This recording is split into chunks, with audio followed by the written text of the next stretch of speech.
Praise Jesus. May the Lord Jesus Christ bless you and open your spiritual eyes to see Jesus today. Welcome you to watch a broadcast by Lord Jesus Christ, the Only Hope program. Take a moment to get your Bibles and listen to this wonderful message about the present situation in the world, the COVID pandemic, the lockdowns, and the miracles that will take place in the period of the feast of Pentecost. From Passover, we come to Pentecost. Watch with faith and expectation, you'll be blessed. All glory be to Jesus. எல்லா மகிமையும் ஆண்டவராகிய இயேசு கிறிஸ்து ஒருவருக்கே. Greetings to all my wonderful viewers in the matchless,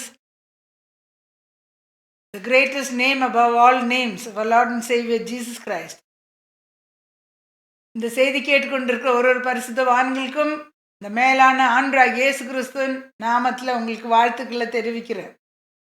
Hallelujah. May the Lord Jesus Christ bless you, faithful ones, and your families abundantly according to his riches and glory. அவருடைய மகிமையின் ஐஸ்வரியத்தின்படி உண்மையுள்ள கர்த்தருடைய ஜனங்கள் இந்த செய்தி வாரம் கேட்டுக்கொண்டிருக்கிற உங்கள் குடும்பத்தையும் உங்களையும் ஆசீர்வதிப்பாராக. I praise God and thank him for giving me this wonderful opportunity and great privilege to speak his wonderful words of life once again in your houses. இன்னொரு விஷயம், அவருடைய ஜீவனுடைய வார்த்தைகள் உங்கள் வீடுகளில் பேசும்படிக்கு கொடுத்த மகா பெரிய ஸ்லாக்கியத்துக்கும் பாக்கியத்துக்கும் அவரை துதிக்கிறேன். Thanks for tuning in. நீங்கள் கேட்டுக்கொண்டிருக்கிறதுக்காக உங்களுக்கு கூட நன்றி செலுத்துகிறேன். The next half hour will totally change your future, your coming lives, your families forever. God's word is going to do that. அடுத்த அரை மணி நேரத்தில் உங்களுடைய வரும் நாட்களும் உங்கள் குடும்பத்தையும் உங்கள் வாழ்க்கையும் கர்த்தரோட வார்த்தை முற்றிலும் மாற்றப் போகிறார். Hallelujah. You must know how the Lord is working in these last days in his church and in the world. இந்த கடைசி நாட்களில் ஆண்டவராகிய இயேசு கிறிஸ்து அவர்கள் சபையிலையும் உலகத்திலையும் எவ்விதமாக கிரியை செய்கிறாருன்னு நீங்கள் அறிந்து கொள்ள வேண்டும். If you want prayer, call that number on the screen. நீங்கள் ஜெபம் தேவைப்பட்ட அந்த டெலிஃபோன் நம்பரை கூப்பிடுங்கள். When you call Jesus on the scene, immediately the tide of battle will change, as we read in Psalm 56 verse 9. ஆண்டவராகிய இயேசு கிறிஸ்துவை நோக்கி கூப்பிடும்போது அச்சனமே, அந்த சத்ருவோட வல்லமை அச்சனமே அது போய்விடும். சங்கீதம் 56:9 வசனத்தில் நாம் வாசிக்கிறோம். There will be an immediate breakthrough in whatever situation you are facing today. இன்றைக்கு நீங்கள் இருக்கிற எப்பேற்பட்ட தலைப்புற காரியம் பிரச்சனையில் இருந்தால் கூட உடனே ஒரு மாற்றம் உண்டாகிறத பார்க்குவீர்கள். Shall we constrain him to come? நாம் அவரை வருந்தி அழைப்போமா? அக்கினியும் நீரே, பெரும் காற்றும் நீரே, பெரும் மழை போலவே உம்மாவியே ஊற்றும். அக்கினியும் நீரே, பெரும் காற்றும் நீரே, பெரும் மழை போலவே உம்மாவியே ஊற்று. வாரும் தூயாவியே, பிரசன்னத்தை வாஞ்சிக்கிறேன், வல்லமையால் என்னை நிறைத்து நீராளுகை செய்யும். Hallelujah. Hallelujah. You know that God is looking for the faithful ones to bless today. இன்றைக்கு உங்களுக்கு தெரியுமா, உண்மையுள்ள ஜனங்களை ஆண்டவராகிய இயேசு கிறிஸ்துவோட கண்கள் தேடிக்கொண்டிருக்கிறார்கள் அவர்களை ஆசீர்வதிக்கும்படிக்கு. You might ask, how can that be, seeing the state of affairs in the world today owing to the coronavirus pandemic and the economic crisis? It is absolutely impossible. நாம் அது எப்படி நடக்க முடியும் என்று என்ன கேட்கலாம் நீங்கள் கேள்வி. ஏன்னு சொன்னால், இந்த கொரோனா கொள்ளை நோயும் இந்த பொருளாதார வீழ்ச்சியும் உலகத்தில் ஒரு பயங்கரமான நெருக்கமான சூழ்நிலையில் இருக்கும்போது எப்படி ஜனங்களை தேவன் ஆசீர்வதிக்க முடியும்னு கேள்வி கேட்கலாம். Always remember that God's people do not belong to the world but to God's kingdom. And here the laws are different from that of the world. நீங்கள் மறக்கக்கூடாத காரியம் என்னவென்றால், இயேசுவை நம்புற ஜனங்கள் வந்து தேவனுடைய ராஜ்யத்துக்குரிய ஜனங்களா இருக்கிறார்கள், உலகத்துக்குரிய ஜனங்கள் அல்ல. தேவனுடைய ராஜ்யத்தின் சட்டம் உலகத்தின் சட்டம் வேறையா இருக்கிறது என்று. First of all, in God's kingdom, there's no corona pandemic or economic crisis that is going to affect you if you are walking according to the laws of God's kingdom. முதலாவது, கர்த்தருடைய ராஜ்யத்தின் சட்டப்பிரகாரம் கீழ்ப்படிந்து நடக்கிற ஜனங்களுக்கு பொருளாதார வீழ்ச்சியும் இல்லை, கொரோனா கொள்ளை நோயும் அவங்களுக்கு அது சேதப்படுத்தாது என்று பார்க்குறோம். Satan cannot touch your body or your finances unless you give room for him. சாத்தான் வந்து உங்கள் சரீரத்தையும் தொட முடியாது, உங்கள் பொருளாதாரத்தின் மேலே கூட கையை வைக்க முடியாது, நீங்கள் அவனுக்கு இடம் கொடுக்காவிட்டா. When you are not obeying God's laws, the enemy will come in because, hallelujah, the Lord Jesus will back out. நீங்கள் வந்து கர்த்தருடைய சட்ட பிரகாரம் ஹல்லேலூயா கீழ்ப்படியாது இருக்கும்போது சத்ரு உள்ள வருவான். ஏனென்றால் கர்த்தர் வெளியே போய்விடுவார். You will be doing things in the flesh. நீங்கள் மாம்சத்தில் எல்லா காரியங்களும் செய்து கொண்டிருப்பீர்கள். And the children of Israel obeyed God in Exodus 12. Overnight we see that they were all delivered, healed and blessed. 30 lakhs of people. Israel ஜனங்களை பற்றி யாத்திராகம் 12ஆம் அதிகாரத்தில் நம்ம பார்த்தா 30 லட்சம் ஜனங்க கர்த்தரோட வார்த்தைக்கு கீழ்ப்படிந்தபடியால் ராத்திரியோட ராத்திரி அவர்கள் விடுதலை ஆகினார்கள், சுகம் பெற்றார்கள், ஆசீர்வாதமும் பெற்றார்கள் என்று. Suddenly things happen. சடுதியில் என்ன நடந்தது? ஒரு சில காரியங்கள் சம்பவிச்சதை பார்க்குறோம். Today also same things will happen. இன்றைக்கு கூட அதே போலவே காரியங்கள் நடக்கும். God we worship is a God of suddenlies. நாம் ஆராதிக்கிற தேவன் வந்து சடுதியில் அற்புதம் செய்கிற தேவன். And we read that he worked in the same way on the day of Pentecost in Acts chapter 2. அப்போஸ்தலர் நடபடி 2ஆம் அதிகாரத்தில் கூட அதே போலவே சடுதியில் ஆண்டவரோட வல்லமை ஊற்றினார் என்று நாம் வாசிக்கிறோம். பெண்டிகாஸ்ட் நாளில் they were just obeying what Jesus has commanded his disciples before he was taken up to heaven. சீஷர்கள் இயேசு கிறிஸ்து பரத்துக்கு எடுத்துக்கொள்ளப்படுறதுக்கு முன்பாகவே ஹல்லேலூயா நாம் என்ன பார்க்குறோம்? ஆண்டவராகிய இயேசு கிறிஸ்து பூமியில் கட்டளையிட்ட காரியங்கள் மட்டும்தான் அவங்க கீழ்ப்படிஞ்சு செய்து கொண்டிருந்தார். Continue to keep obeying what God has commanded you faithfully day in and day out. தொடர்ந்து தேவன் வந்து உங்களுக்கு கட்டளையிட்டதை நீங்கள் உண்மையுள்ள ஜனங்களா அனுதினமும் செய்து கொண்டே இருங்கள். Some people are Sunday Christians. They will be filled with the Holy Spirit. Oh, and after that they worship the Lord. What about the rest of the week? ஒரு சிலர் ஞாயிற்றுக்கிழமை கிறிஸ்தவர்களாக இருக்கிறார்கள். அவர்கள் தேவனை ஆராதிப்பார்கள். ஆவியானவர் இறங்கும்போது அதில் சந்தோஷப்பட்டு ஓஹோ என்று அவர்கள் ஆராதிச்சுட்டு அப்புறம் வாரம் எல்லாம் எப்படி அவர்கள் வாழ்வார்கள்? It is the daily strivings that count, not the occasional mounts of transfiguration. அது வந்து அனுதின வாழ்க்கையின் பிரயாசம்தான் கணக்குக்கு வர்றது தவிர எப்போ ஒரு நாள் வந்து மறுரூபம் மலை மேலே போய் அந்த அனுபவத்தை விட்டு கீழே வர்றது கிடையாது, கணக்குக்கு வர்றது. Suddenlies are going to take place for God's people in these days. இந்த காலகட்டத்தில் சடுதியில் தேவனுடைய ஜனங்களுக்கு அற்புதங்கள் நடக்க போகிறது. Today we see that just like Egypt was attacked by the 10 plagues owing to the wrath of God. Hallelujah. இன்றைக்கு நாம் என்ன பார்க்குறோம்? எகிப்து தேசத்தில் அந்த நாட்களில் 10 வாதைகள் வந்து தேவனுடைய கோபாக்கினிக்கு நிமித்தம் மேற்கொண்ட மாதிரியே.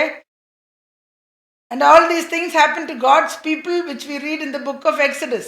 யாத்ரா புஸ்தகத்தில் நம்ம வாசிக்கிறதெல்லாம் அந்த மாதிரி சூழ்நிலை காலகட்டத்தில் கர்த்தருடைய ஜனங்களுக்கு நடந்தது தான் நாம் வாசிக்கிறோம். The world is being attacked today by coronavirus and the wrath of God is being poured out through plagues, pestilences and famine in the land. இன்றைக்கு கூட என்ன நம்ம பார்க்குறோம்? உலகமே கொள்ளை நோயினாலையும் வாதைகளினாலையும் பஞ்சத்தினாலையும் கொரோனா கொள்ளை நோய் விசேஷமாக ஹல்லேலூயா கர்த்தரோட கோபாக்கினி நிமித்தம் உலகமே வாட்டி கொண்டிருக்கிறத நம்ம பார்க்குறோம். We are right now in the middle of a lockdown in this 2021 month of May. இந்த 2021 வருஷம் மே மாசத்துல கூட நாம் இப்பொழுதும் ஊரடங்குல நாம் இப்பொழுது இருக்கிறோம். The Lord speaks through Jeremiah the prophet in Jeremiah 31 verse 23. Thus says the Lord of hosts of Israel, they shall again, the God of Israel, they shall again use the speech in the land of Judah and in its cities when I bring back their captivity. The Lord bless you, O home of justice and mountain of holiness.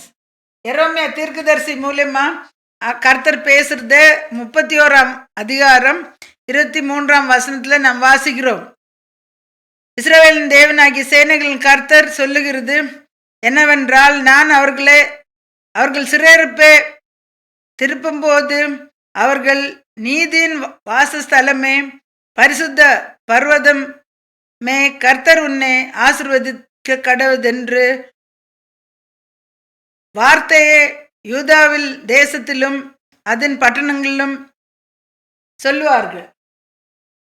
In verse 31 he says, behold, the days are coming, says the Lord, when I will make a new covenant with the house of Israel and with the house of Judah. 31ஆம் வசனத்துல நம்ம என்ன வாசிக்கிறோம்? இதோ நாட்கள் வரும் என்று கர்த்தர் சொல்லுகிறார், யூதாவின் வீட்டாரோடும் இஸ்ரவேல் வீட்டாரோடும் நான் ஒரு புதிய உடன்படிக்கை செய்வேன் என்று. Not according to the covenant I made with their fathers in the day that I took them by the hand to lead them out of the land of Egypt, my covenant which they broke. ஆனா என்ன மாதிரி உடன்படிக்கையா இருக்கும்? அவங்க முப்பிதாக்களை வந்து கரத்தை பிடித்து எகிப்து தேசத்திலிருந்து வெளியே கொண்டு வந்த போது செய்த உடன்படிக்கை கிடையாது. ஹல்லேலூயா! அவர்கள் அது மீறிவிட்டார்கள். My covenant, though I was a husband to them, says the Lord. நான் அவர்களுக்கு நாயகனா இருந்தபடி கூட மீறினார்கள். Hallelujah. In verse 33 he says, but this is the covenant that I will make with the house of Israel. 33ஆம் வசனத்துல என்ன சொல்லுகிறார்? இஸ்ரவேலின் வீட்டாரோடு நான் இந்த உடன்படிக்கை செய்ய போகிறேன். I'll put my law in their minds and write it on their hearts. என்னுடைய நியாயப்பிரமாணங்களை அவர்களுடைய உள்ளத்துல வைத்து அவருடைய இருதயங்கள் மேலே எழுதுவேன். And I'll be their God and they shall be my people. அவர்கள் என் ஜனங்களா இருப்பார்கள், நான் அவர்கள் தேவனா இருப்பேன் என்று. Today Jesus is coming back for a bride without spot or wrinkle.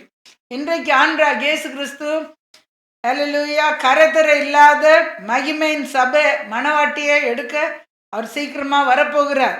We read it in Ephesians 5 verse 27. எபேசியருக்கு எழுதின நிருபம் 5ஆம் அதிகாரம் 27ஆம் வசனத்துல வாசிக்கிறோம். He is coming to take the people of the covenant. உடன்படிக்கைக்கு உள்பட்ட அவருடைய ஜனங்களை எடுத்துக்கொண்டு போக அவர் சீக்கிரமா வருகிறார். In Psalm 50 verse 5 we read, he says, gather my saints together to me, those who have made a covenant with me by sacrifice. சங்கீதக்காரன் மூலியமா கூட சங்கீதம் 50:15 கூட கர்த்தர் சொல்லுகிறது என்னவென்றால், பலியில் நாள் என்னோட உடன்படிக்கை பண்ணின என்னுடைய பரிசுத்தவான்களை என்னிடத்தில் கூட்டுங்கள் என்பார்கள். Hallelujah. In verse 32 of Jeremiah 31 also we read, the Lord God of Israel took his people by their hand and led them out of the land of bondage. எரோமியா 32ஆம் வசனத்துல நாம் என்ன வாசிக்கிறோம்? தேவனாகிய கர்த்தர், ஹல்லேலூயா, இஸ்ரேல் ஜனங்களை கரம் பிடித்து அந்த அடிமைத்தனத்தின் வீட்டிலேருந்து வெளியே கொண்டு வந்ததை பார்க்குறோம். In Exodus chapter 2, if you read from verse 23 to 25, the children of Israel groan because of their bondage. Today you might be groaning because of your problem, sickness and bondages. யாத்ராகமம் 2ஆம் அதிகாரத்தில் 23லேருந்து 25ஆம் வசனம் நம்ம வாசித்தா, இஸ்ரேல் ஜனங்கள் அடிமைத்தனத்தில் இருந்து கர்த்தரை நோக்கி பெருமூச்சு இட்டார்கள் என்று. இன்றைக்கு நீங்கள் கூட பிரச்சனை போராட்டத்தில் இருக்கலாம், பெருமூச்சு விட்டுக்கொண்டு இருந்து கொண்டிருக்கலாம். வியாதியிலையோ பிரச்சனையிலையோ அடிமைத்தனத்திலையோ நீங்கள் இருக்கலாம். We read further that they cried out and their cry came up to God because of the bondage.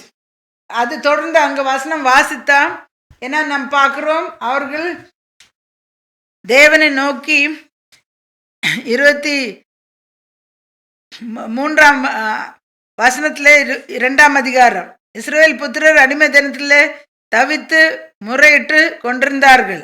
அவர்கள் அடிமை தினத்தில் இருந்து முறையிடுற சத்தம் தேவ சந்நிதியில் எட்டினது.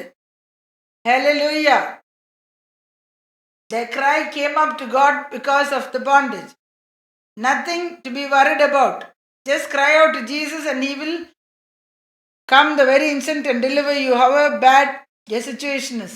நீங்கள் கூட கர்த்தரை சத்தமிட்டு முறையிட்டு அல்லேலூயா பெருமூச்சோடு கர்த்தரை நோக்கி கூப்பிடும்போது எதை பற்றி கவலைப்பட வேண்டிய அவசியம் இல்லை. ஆண்டவராகிய இயேசு கிறிஸ்து வந்து அச்சனமே உங்களை வந்து விடுதலை ஆக்குவார். எப்பேற்பட்ட சூழ்நிலை நீங்க இருந்தா கூட. In verse 24 we read, God heard their groanings and God remembered His covenant with Abraham, Isaac and with Jacob. Hallelujah. And He looked upon the children of Israel and had respect unto them. 25ஆம் வசனத்துல என்ன வாசிக்கிறோம்? தேவன் இஸ்ரவேல் புத்திரரை கண்ணோக்கினார், தேவன் அவர்களை நினைத்தருளினார் என்று நாம் வாசிக்கிறோம். அல்லேலூயா. 24ஆம் வசனத்துல தேவன் அவர்கள் பெருமூச்சை கேட்டு தம் ஆபிரகாமோடும் ஈசாக்கோடும் யாக்கோபோடும் செய்த உடன்படிக்கையை நினைவு கூர்ந்தார் என்று. Hallelujah. He remembered the covenant, hallelujah, which He made. He heard their groanings and came down and delivered them. அவருடைய பெருமூச்சை கேட்டு hallelujah அவர்களை நினைத்தருளினார் என்று, அவர்களை வந்து விடுதலை ஆக்கினார் என்று வாசிக்கிறோம். With a mighty and outstretched arm, அவருடைய ஓங்கி பூமும் பலத்த கரமும் அவர்களை விடுதலை ஆக்கினதை பார்க்கிறோம். Today God is seeing your situation too and He will deliver you. He will lead you by your hand too if you call upon His name. இன்றைக்கு நீங்க எப்பேற்பட்ட சூழ்நிலையில் நீங்க இருந்தா கூட அவருடைய நாமத்தை நீங்கள் கூப்பிடும்போது உங்களோட கரமத்தை பிடித்து அவர்கள் உங்களை விடுதலையாக்கி வெளிக்கொண்டு வருவார். Another thing we see in verse 24 is that when they cried to Him, the Lord remembered the covenant which He made Abraham, Isaac and Jacob, their forefathers. வேற ஒரு காரியம் நம் கவனிக்க வேண்டியதா இருக்கிறது என்னவென்றால், இஸ்ரேல் புத்திரர்கள் வந்து கர்த்தரோட பெருமூச்சிட்டு அவரை நோக்கி கூப்பிட்ட போது அவருடைய கஷ்டத்துல அடிமை தினத்துல கர்த்தர் என்ன செய்தாரு? அவங்க முப்பிதாக்களாகிய ஆபிரகாம், ஈசாக், யாக்கோபோடு செய்த உடன்படிக்கையை நினைவு கூர்ந்தார் என்று. Jesus is a covenant keeping God and He never forgets His saints who have kept His covenant. ஆண்டவராகிய இயேசு கிறிஸ்து உடன்படிக்கை இல்ல உள்பட்டு இருக்கிற தேவனா இருக்கிறார். அவருடைய பரிசுத்தவான்கள் அந்த உடன்படிக்கையில இருக்கிற எல்லா பிரமாணம் பிரகாரம் அவர்கள் கீழ்ப்படிந்து நடக்கும்போது கர்த்தர் அது கவனிக்காத விடவே மாட்டார்கள். Hallelujah. What do we see here? Today we are able to receive all the blessings of the Lord Jesus as for His children because of the covenant. இன்றைக்கு நம்ம என்ன பார்க்கிறோம்? Hallelujah. எல்லா ஆசீர்வாதங்களும் கர்த்தராகிய இயேசு கிறிஸ்து அவர்கள் பிள்ளைகளுக்கு வைத்திருக்கிற ஆசீர்வாதங்களும் பெற்றுக்கொள்றது எந்த வழியில? அந்த உடன்படிக்கை பிரகாரம் கொடுத்த கட்டளை பிரகாரம் அவர்கள் நடக்கும்போது. God never forgets His saints who kept covenant. And today He too hears the cries of their children too and answers because of the covenant their forefathers kept to the Lord. இன்றைக்கும் கர்த்தருடைய ஜனங்கள் கர்த்தரை நோக்கி இக்கட்டில் கூப்பிடும்போது அவருடைய சத்தத்துக்கு செவி கொடுத்து முப்பதாக்களோடு செய்த உடன்படிக்கையை கர்த்தர் நினைக்கிறாரு.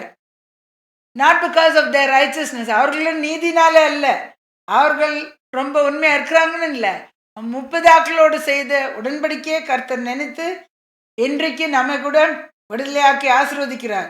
Today we are able to receive all the blessings the Lord has for His children because of the covenant He has made with them.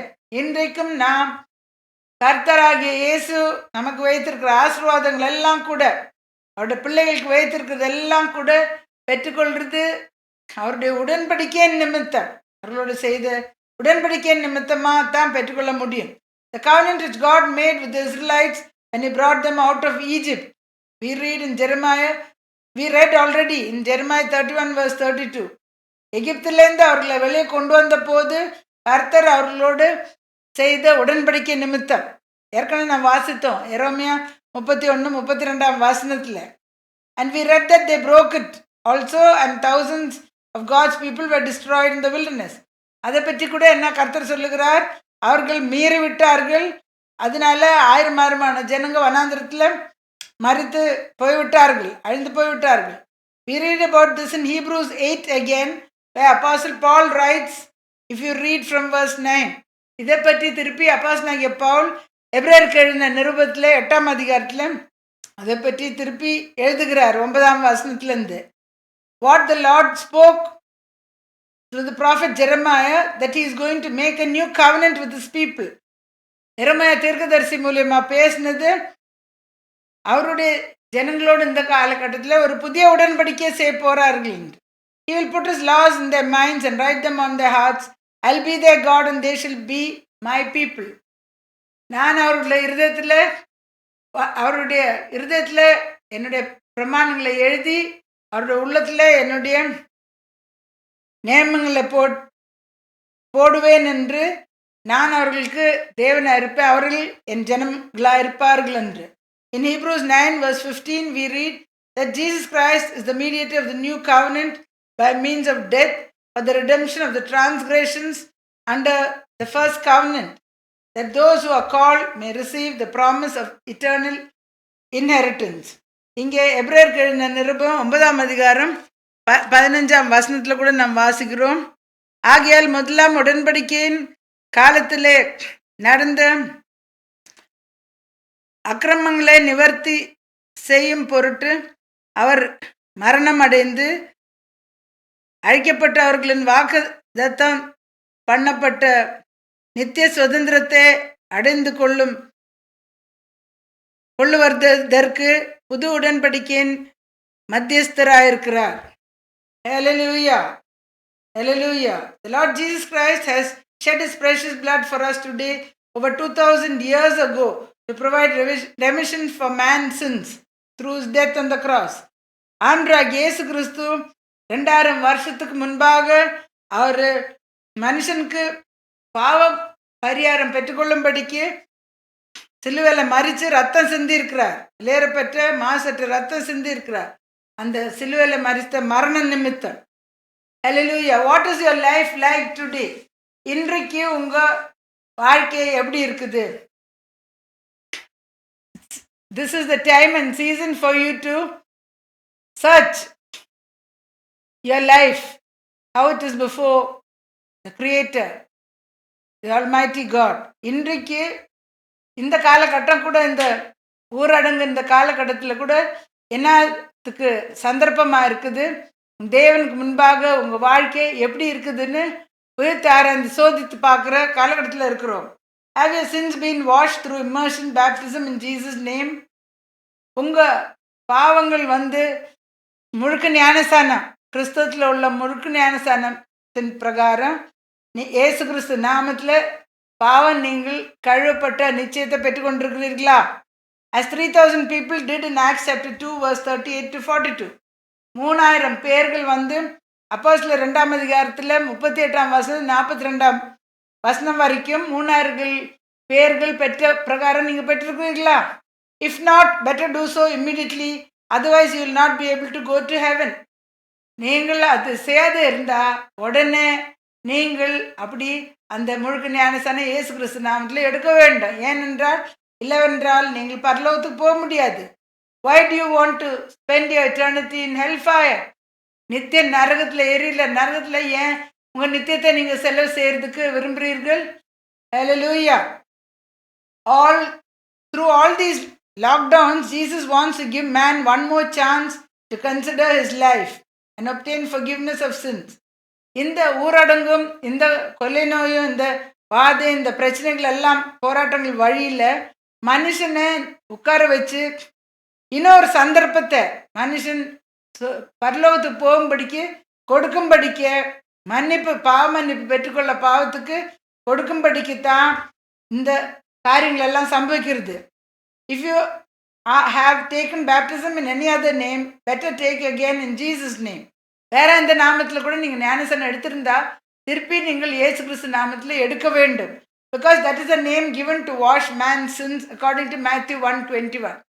மத்தேயு 1:21 பிரகாரம் அந்த நாமம் தான் மனுஷனோட பாவத்தை கழுகுறதுக்கு கொடுக்கப்பட்டுள்ளது. We must receive confirmation that our sins are washed according to God's word.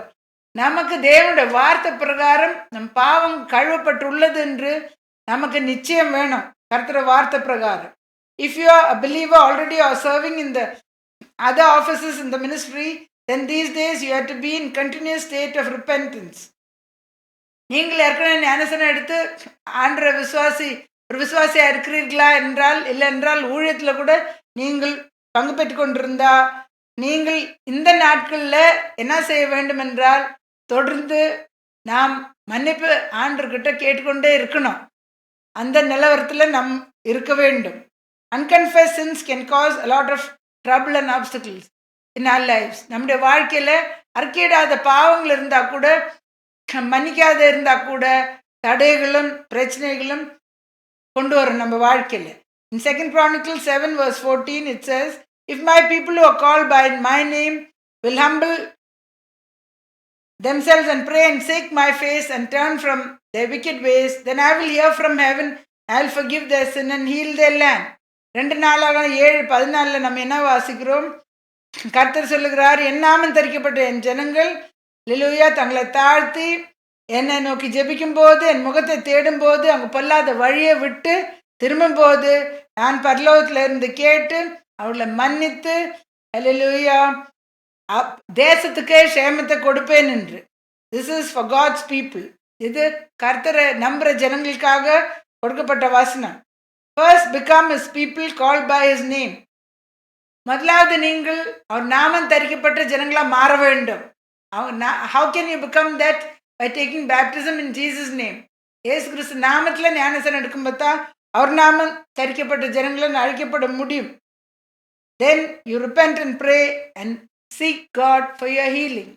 அப்புறம் உங்கள் விடுதலைக்கோ, உங்கள் சுகத்துக்கோ, உங்கள் பிரச்சனைக்கு எல்லாத்துக்கும் கூட நாம் மனம் திரும்பி தேவனோடு ஒப்புரா ஆகும்போது கர்த்தர் நமக்கு விடுதலை கொடுப்பாருன்னு பார்க்குறோம். I'm going to pray for you now.